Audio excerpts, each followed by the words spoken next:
It's Divas That Care Radio. Stories, strategies, and ideas to inspire positive change. Welcome to Divas That Care, a network of women committed to making our world a better place for everyone. This is a global movement for women, by women, engaged in a collaborative effort to create a better world for future generations. To find out more about the movement, visit divasthatcare.com after the show. Right now, though, stay tuned for another jolt of inspiration. Hello to all. Welcome to Divas That Care Network. I am Joyce Benning, and I will be your host for this informational, invigorating, robust lifestyle show. I am just so very excited today to have with me one of my returning divas, Joanne Routher, and she is going to chat about horse support and addiction recovery.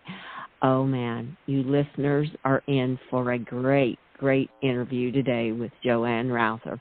And Joanne, could you please introduce yourself to our listeners today? Yes. Good morning, all. I'm Joanne Routher from Alexandria, Ontario, Canada. I am an equine facilitated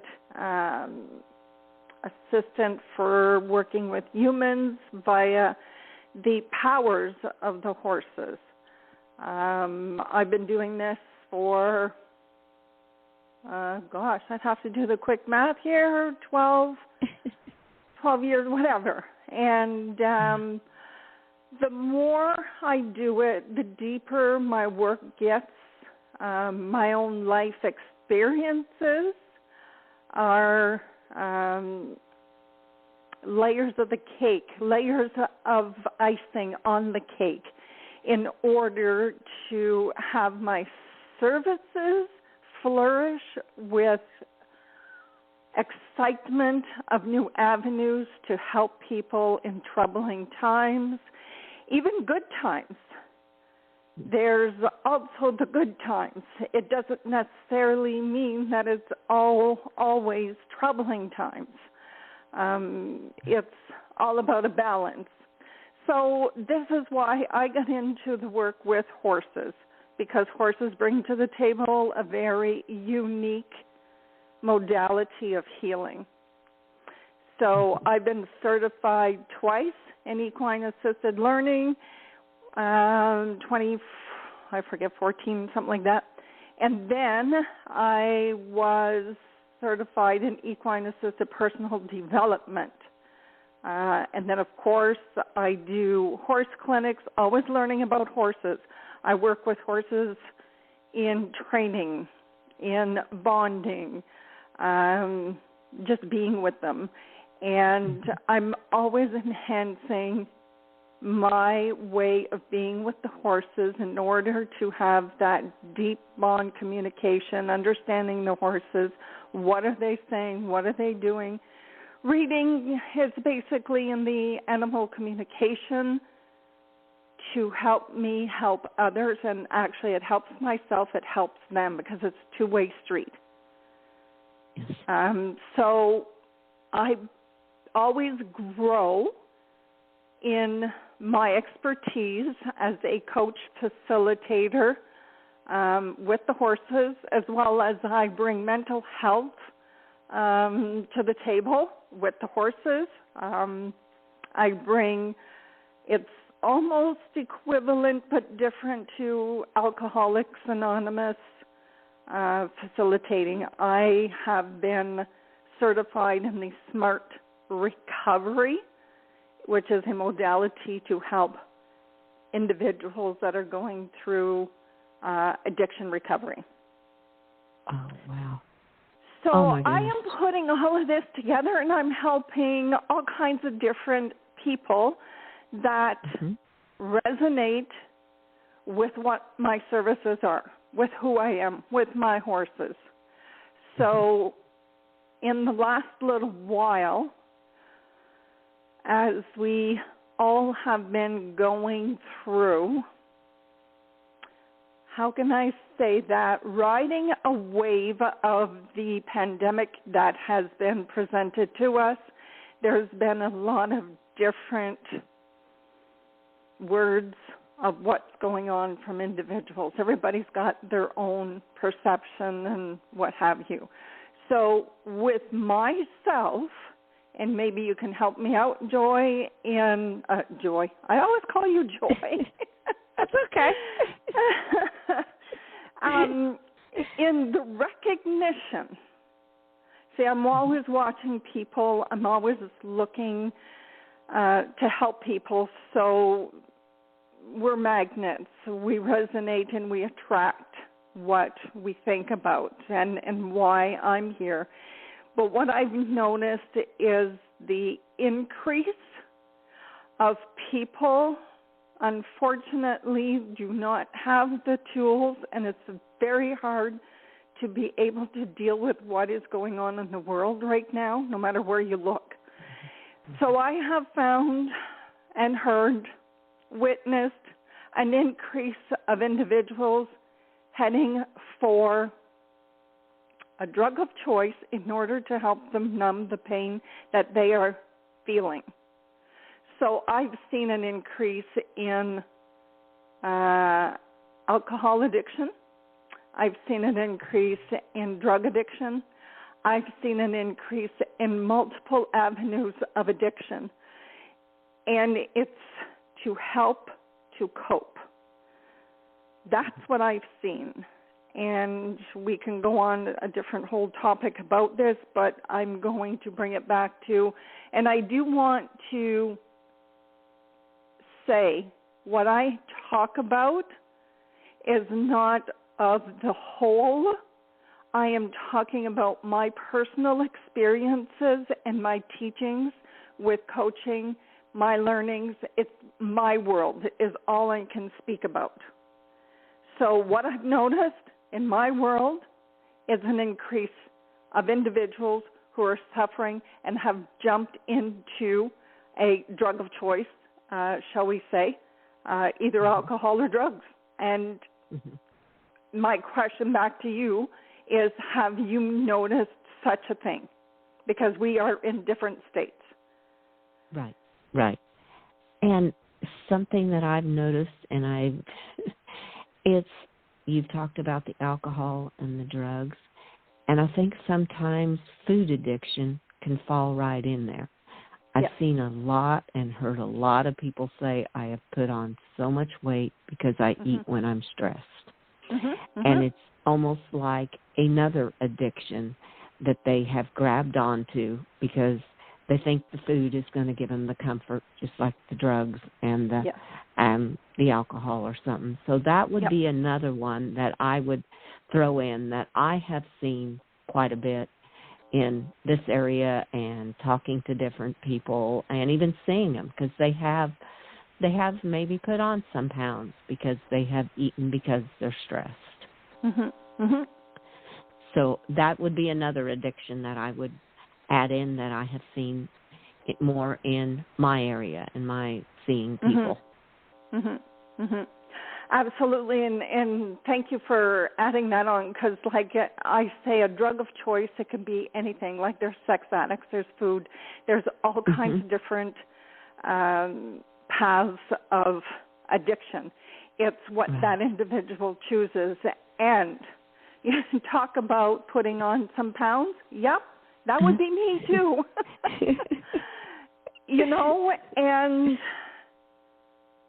to the stressors that show up. Yep, it's a comfort in the moment. And we as humans are not noticing the level of stress that we are under. Why? Because, a cookie, a bag of chips, let's have some wine with dinner, or, I'll just have whatever, So it's a fix. It's a quick fix. It's an instant fix. As soon as you get it in your mouth with the cookies, the sugars, whatever. I'm not just saying all of this has only surfaced since the 2020 pandemic. This has been there. This here has always been there, but this has an increase in individuals who, because, going back to, we are stressed. Why are we stressed? We are full of fear. Mm-hmm. So therefore, in order to help us with this, we're reaching out. So I can step into why I chose addiction, horse support, and addiction recovery. Mm-hmm. We've stepped into some troubling times. So I bring the horses. I think about the horses, my horses that I work with all the time. I see clients coming. And when you do a parallel, okay, I'm going to use alcohol. That's what Mm-hmm. I'm going to talk about. Okay. Alcohol and horses, addiction and horses. There is a big parallel here, and there is a, pardon my language, no BS time in order to try and be what the addiction is all about, as in alcohol addiction is very cunning, is very baffling, yet very powerful. People end up in those three categories and think that they can fool themselves as well as anybody around them. You put that individual that is become a pro at being cunning, baffling, and powerful. That's what the disease does to the individual. So they think they can still do this around horses. They come here, they think, yep, I got it all. I'm sorted out. I'm all good. And as you and I know, Mm-hmm. can you deceive a horse? Can you lie to a horse? Can you think that you're going to outsmart a horse and say one thing, but you're meaning another? Mm-hmm. And if you're having your sessions with your coach, your facilitator, the facilitator is going to be asking questions to the individual for wherever they are at that moment in that session. Let's say something surfaces.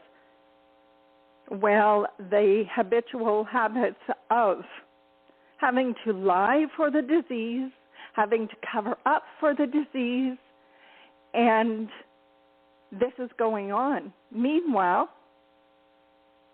the horse is going to be talking as well. What's the horse going to be saying? The horse is going to be calling out because it is even more powerful than the individual who thinks that they have this all figured out. So there is a healing modality that is offered in people that are in addiction recovery. They are looking at this great, beautiful, magical horse, and stuff starts to surface, and next thing you know, they don't want to see the truth in something that they've been lying about to cover up, because it's a disease, and unfortunately, us humans, to cover the disease, takes over from the inside out. Yeah. And a horse is that powerful, and that energetic reading that they sense, whether you are being true to yourself, being authentic, the horse will read you. The horse will call you out. So you have your, let's say, therapy session, counseling session in the office with your person. This is totally different when you're coming out and having a therapeutic session with your horse being conducted with your facilitator, your coach, through these healing sessions. Then they get to realize, I can't lie here, because that big, beautiful, magical horse over there with no judgment is not going to allow me to lie, to try and cover up my tracks And then they start to see the truth and the breaking down bits by bits of the healing. We get down to the nitty-gritty of where did this come from, why. And when they look at that horse wants the same thing that they are looking for. They can pair up with a horse that's been traumatized. They can pair up with a horse that needs love. They can pair up with any characteristic of a horse because there is a magnitude of resonance between the two of them. Between the human that is also hurting, suffering. It could be a horse that is very sensitive. And in the times the human has gotten addicted, has lost its sense of self in being a sensitive individual, but they lost it, but it didn't mean it went away. Mm-hmm. So the horse picks that up. That human that lost that part of themselves that is still there, that is crying for help, that horse is there, that horse shows up. They are a magnet to that horse and vice versa. Why? Because it's that energetic, and the horse will never lie, and the magic of a horse always surfaces for what that human needs. And it can go both ways. That human can have something for that horse in order to heal that horse as well, and it's a parallel. They match. So what I've seen is the growth from human to horse. That individual that comes on a weekly basis. And you often, like, there's movies about, prison mates that are working with the wild horses to tame them. And, some people are aware of this movie. I forget what it was called. So you've heard of it, right? Mm-hmm. Yes. And the magic of the breakdowns for those mates and how the horse had helped them. It wasn't very pleasant at first. It was like, oh, yeah, they got into prison for a reason. And they got matched up with taming wild horses for a reason. Mm-hmm. And you get down to the nitty-gritty. You watch the breakdowns of the individuals, but you watch those steps of healing. And it's very heart-wrenching whenever you're watching such a movie. And the real life, whenever you have clients coming and you watch the breakdowns, and it's so powerful, it's so beautiful, but also part of the recovery to where you were at are these steps in shedding these layers, of breaking down these layers. You're stripping away little by little what is not serving that individual. That, and also that they may not even be aware of what and how broken they are. But who is standing beside them in support as this bonding, as this growing, as this conflict is happening between the two of them? That horse is always going to be there, and they know they are not being judged. There is only the emotions that are surfacing and the horse reacting to those emotions. It's like, we're going to do this or we're not going to do this. Where are you at? How can I help? Whoa, and of course the facilitator, as I and coach, is there watching this, because safety is always number one in my eyes. Right. Because with the individual, there was a gradual depletion of themselves. So there is going to be a gradual growth of themselves with that horse. the strongest part that I can see is whenever they leave here, they go out in the real world and they start to have reflections of their growth, their awarenesses. That is the most beautiful part.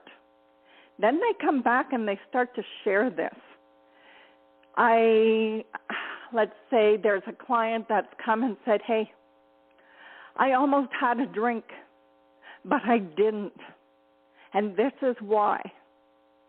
And they will have the exact minute, second of whatever shifted in the session with that horse that made them break down, aware, whatever happened in that session, because it was an inside job that shifted.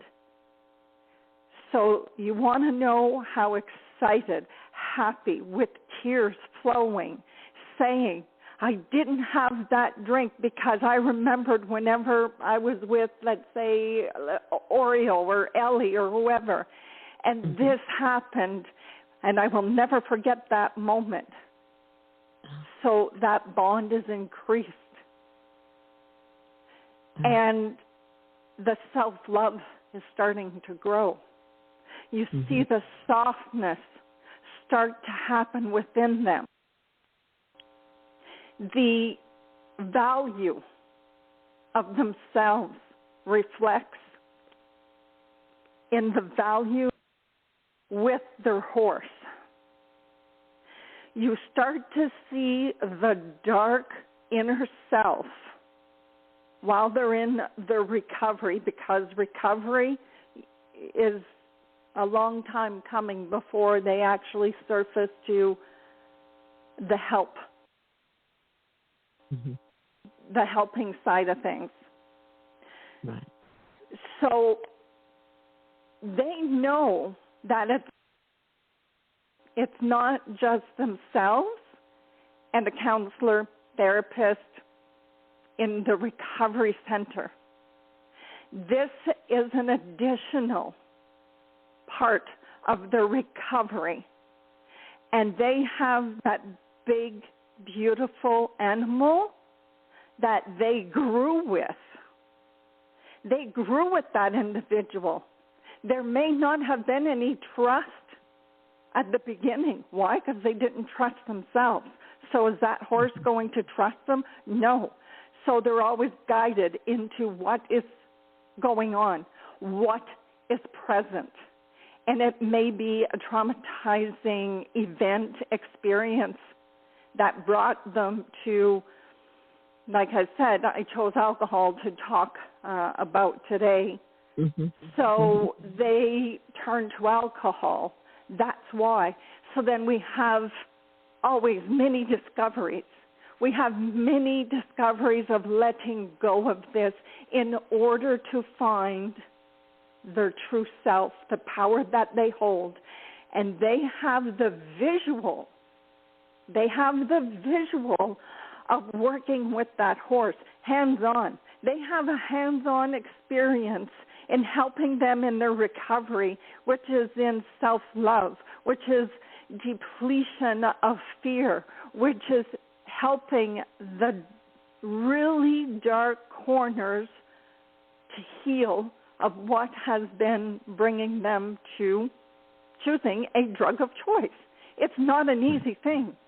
But when you have this 1,000-pound animal that you've grown to love, is because you've grown to love yourself and you found a tender part of yourself, which is all reflections into the outside world where you were always lying, you were trying to baffle and being cunning, manipulative. So all these things are starting to surface with awareness.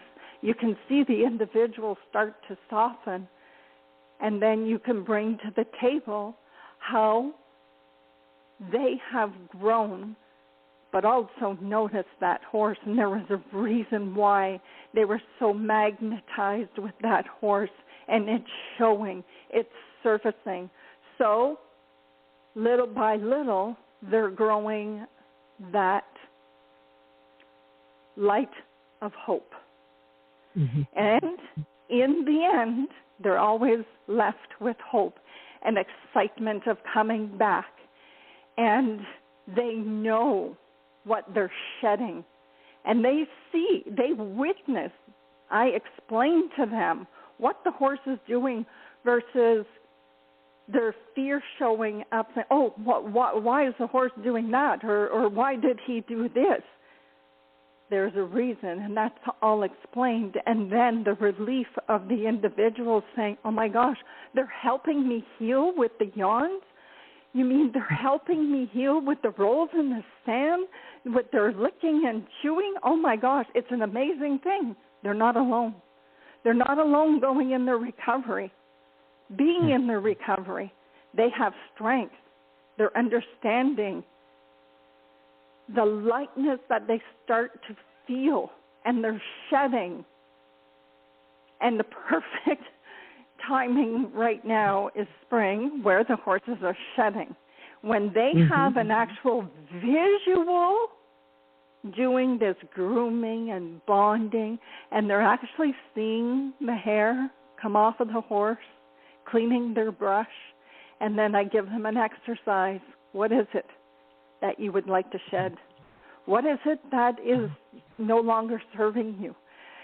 And it's the physical, and it's the beauty, and it's the magic. They take all that. They take the power of the horses with them.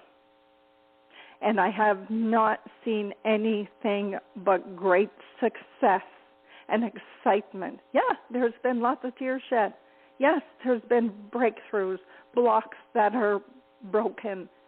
So that's why I chose the power of the horses for helping people in addiction recovery, because it's magical beyond even words. It's an emotion that you will feel, and I'm just looking at the time, and of course, I can go on forever, but when the passion speaks, it's effortless for me to speak. So I just continue doing, and I wish each and every one success if they're listening to this in their recovery, and do not fear to reach out to someone who does healing with horses, because it is nothing shy but magical. Oh, Joanne, that was so much great information and so beautiful. I can hear the passion. It's just flowing from your heart. That's why you can speak so freely about it, because it's your passion, and it's beautiful. You love the horses and how they help heal. Yeah, it is absolutely incredible. And seeing, and the feeling in your heart that you get when you see how these people are healing from it, that is so beautiful too. Oh, that was absolutely magnificent. Oh, well, thank you you so are much. So welcome. How can our listeners, when they're hearing you today, hear this interview, and they're saying, I want to connect with Joanne? What is the best way for them to connect with you, that you can work with them and help them also from what all you have told us today? What's the best way to connect with you? I am more than ready to actually give my phone number out. It is on my website. There is an email. You can text message me. I can be one-on-one physically working with you, or on like a visual via Zoom. We may not be physical contact, but that is an option. So you can reach out via email, my phone number, and anything personal. I am here. Come and visit.